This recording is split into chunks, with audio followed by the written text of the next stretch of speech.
itu tetap harus disolatkan, gitu ya. Karena dohirnya masih ada, sebelum dikuburkan tetap disolatkan, gitu ya.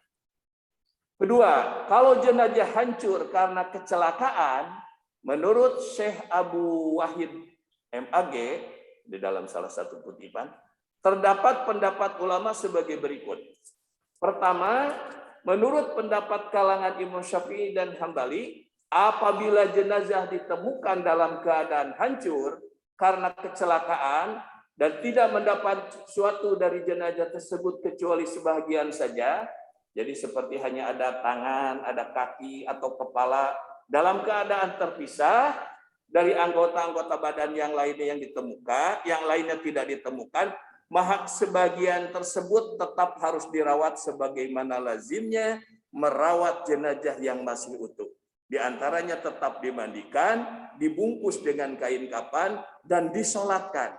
Hal ini dilakukan semata-mata untuk menghormati jenazah meskipun hanya tinggal sebahagian.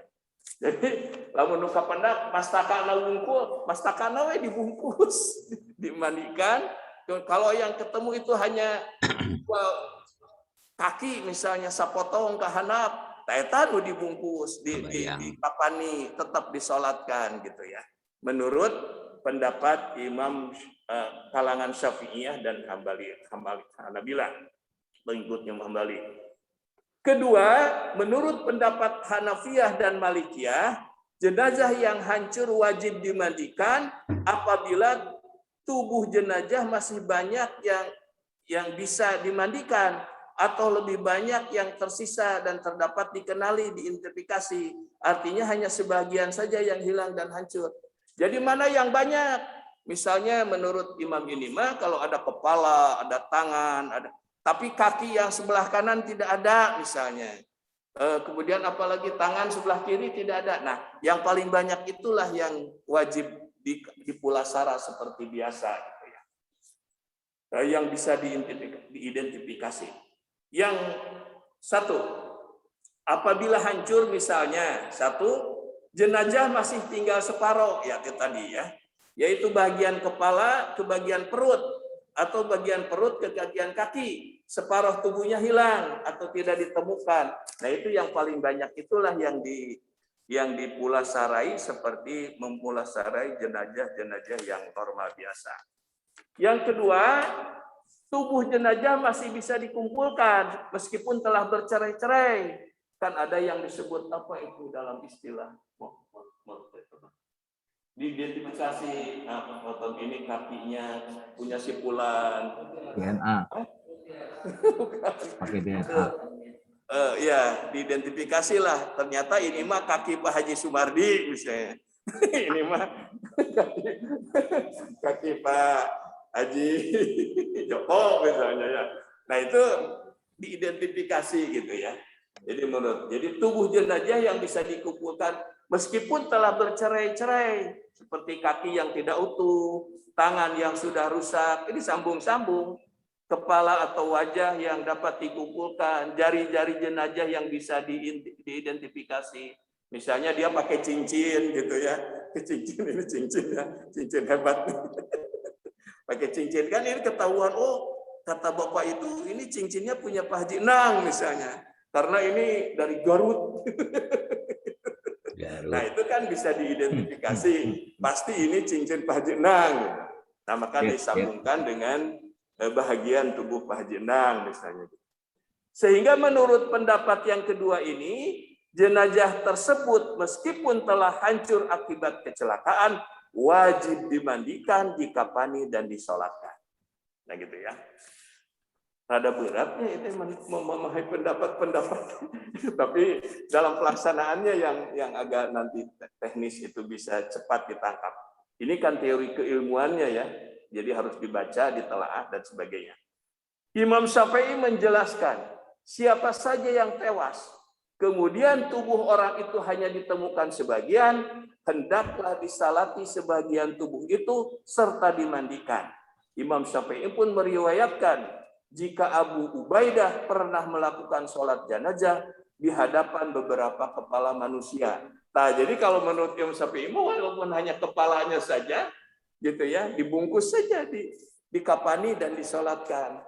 Jadi ada satu peristiwa, Abu Ubaidah kata Imam Syafi'i pernah mensolatkan jenazah, sirahna wungku, gitu. Kepalanya saja gitu ya. Nah itu boleh. Kemudian yang ketiga, jenazah yang sulit dimandikan seperti mati terbakar dan hancur lebur, maka ia hanya cukup ditayamumi. Jadi tidak usah pakai air, kalau bisa hancur itu ya ditayamumi pakai tanah, tapi itu juga kalau teknisnya memungkinkan. Namun tetap disalatkan setelah ditayamumi. Dalam konteks ini, tayamum dilakukan bukan karena alasan tidak ada air, tapi karena kesulitan untuk memandikan jenazah karena kondisinya telah hancur. Bagaimana cara menguburkan jenazah korban bencana? Nah, sekarang pada tahap berikutnya adalah pada penguburannya.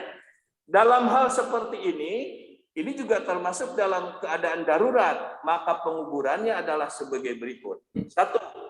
Jenazah boleh tidak dimandikan saat hendak dikubur. Namun apabila memungkinkan, sekali lagi, sebaiknya diguyur sebelum penguburan. Jadi sudah dibungkus, sudah dibasuhkan ke dalam peti. Misalnya kalau peti akan dikubur, disiram saja pakai air dengan niat memandikan jenazah. Gitu ya. Pakaian yang melekat pada mayat atau kantong mayat dapat menjadi kapan bagi jenazah, meskipun kapan itu darurat, meski kapan darurat itu terkena najis. Jadi tidak mempersoalkan lagi apakah plastik yang bungkus itu najis atau terkena najis atau tidak. Pokoknya dalam keadaan darurat seperti itu. Itu yang disebut darurat syar'iyyah. Yang kedua, pemakaman tersebut bisa dilakukan secara massal dalam jumlah yang tidak terbatas, meski terdiri atas satu atau beberapa liang kubur, dan mayat tidak harus dihadapkan ke arah kiblat. Jadi dikuburkan saja dalam kondisi seperti apa adanya, ya. Jadi digabung gitu ya. Kalau itu ternyata korbannya banyak. Kemudian yang ketiga, penguburan massal juga boleh dilakukan tanpa memisahkan jenazah laki-laki dan perempuan. Pokoknya dihijikan grup begitunya dalam satu lubang gitu ya.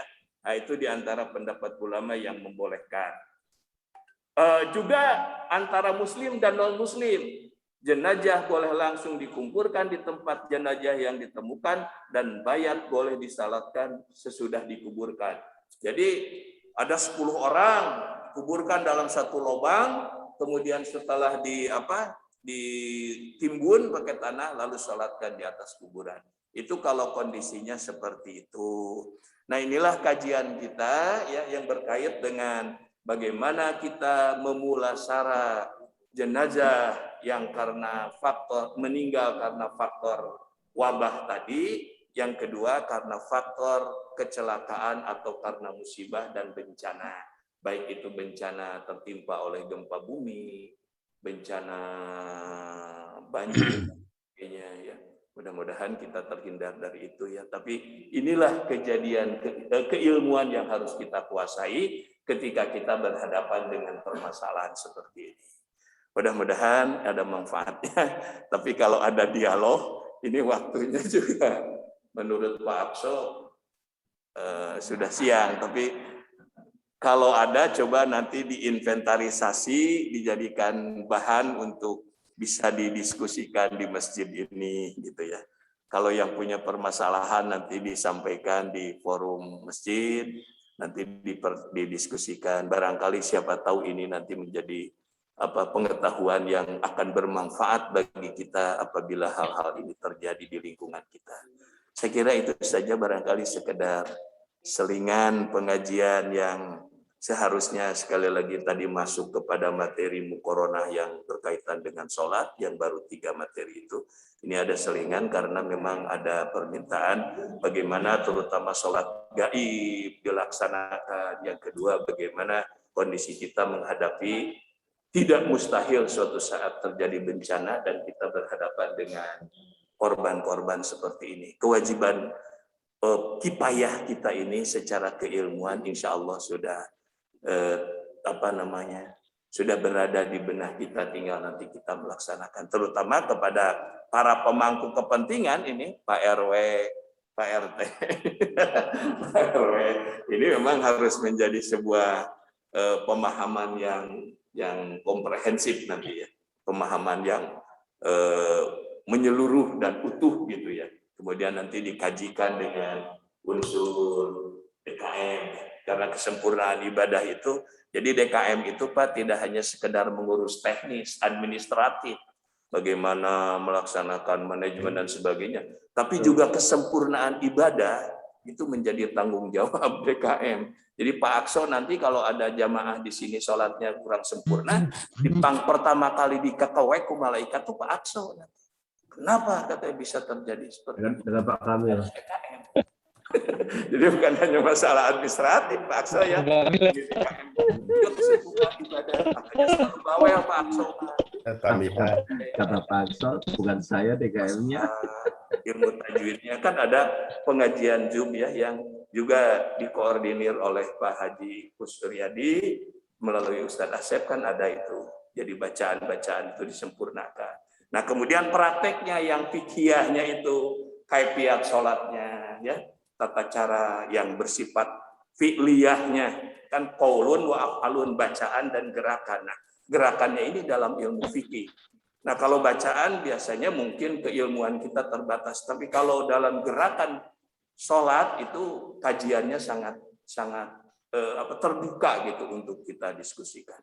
Nah saya kira itu saja barangkali yang bisa kita sampaikan sementara ini. Mudah-mudahan Allah melimpahkan rahmat barokah kepada kita semua, dan mudah-mudahan ilmu dan hasanah keilmuan kita akan semakin bertambah dan menjadi bekal ibadah kita sehingga ibadah kita menjadi sempurna di hadapan Allah Subhanahu wa taala. Amin. Dan apabila ada yang salah itu semata-mata dari kebodohan saya, mudah-mudahan Allah mengampuni. Kalau yang benar itu semata-mata rahmat dari Allah, dan mudah-mudahan menjadi ibadah kepada kita semua. Amin. Wabillahi taufiq wal hidayah. Wassalamualaikum warahmatullahi wabarakatuh. Waalaikumsalam warahmatullahi wabarakatuh. Terima kasih Pak Kamil atas paparannya. Bagus. Jelas Pak Haji Edi, jelas nih. Oh jelas. Ini soalnya teknisnya ini kita nggak pakai ini lagi karena keterbatasan nanti. Sebaiknya nggak usah pakai. Bagus Pak. Mantap, bagus. Nanti Pak Haji Kus. Bagus. Jadi nanti di Pandu ini teknis di sininya nih. Mangga, siap. Sudah mulai. Siap. Bagus banget Pak. Bagus. Nanti kita lebih sempurnakan lagi Pak. Iya. Ya. Terima kasih Mana juga jelas ya Pak. Inisiatif kita. Ya. Saya Pak, saya mohon. Mangga. Assalamualaikum. Mangga. Waalaikumsalam. Izin menambahkan. Silahkan. Ada yang mengusulkan? Oke, hatur nuhun. Nuhun Pak Joko. Terima kasih Pak Akso. Pak Yuk, Akso. Assalamualaikum. Waalaikumsalam warahmatullahi. Saya live ya. Ya, monggo. Menambahkan tadi Pak Dadang sih Pak. Gimana Pak Fardi? Diulang. Ada yang minta izin Ingin menambahkan. Nah ini Pak Dadang. Pak Dadang enggak, silakan Pak Pak Dadang. Dadang. Terima kasih Pak Dadang. Pak Haji Kusyardi. Assalamualaikum warahmatullahi wabarakatuh. Waalaikumsalam warahmatullahi wabarakatuh. Izin menambahkan saja yang disampaikan oleh Pak Ketua DKM. Saya hanya melihat dari sisi prokes ya, kebetulan juga ada Pak Haji Sarjono. Dan sekaligus juga melihat dari fatwa tadi Alim Ulama, Majelis Ulama nomor 18 tahun 2020, khusus penanganan yang berkaitan dengan COVID-19. Yang pertama, bahwa menurut medis,